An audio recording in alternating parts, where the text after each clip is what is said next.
Hi అండి అందరికీ. పచ్చిమిరపకాయల రోటి పచ్చడి అంటే మీలో ఎంతమందికి ఇష్టం? నేనైతే రోటి పచ్చళ్ళు చేస్తానే ఉంటా అప్పుడప్పుడు. కాకపోతే వీడియోసే పెట్టను, అప్పుడప్పుడు పెడతాను. అసలు ఈ పచ్చిమిరపకాయలు అయితే అసలు ఘాటుగా అయితే అసలే లేవు. చాలా చప్పగా ఉన్నాయి. ఇలా చేస్తే పచ్చడి ఘాటుగా ఉండదని కొంచెం ఘాటు పచ్చిమిరపకాయలు కూడా ఒక 2 వేశాను.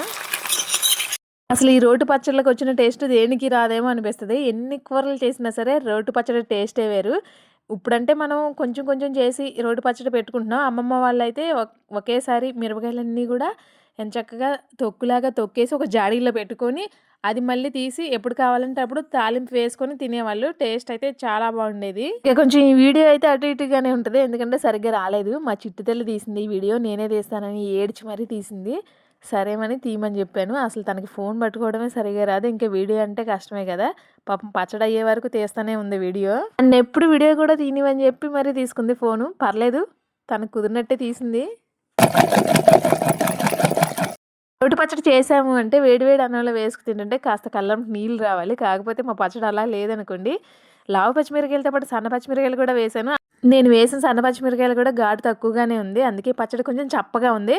చప్పగా ఉన్న టేస్ట్ మాత్రం చాలా బాగుంది. పిల్లలకి తినడానికైతే చాలా బాగుంది. వీడియో నచ్చితే సబ్స్క్రైబ్.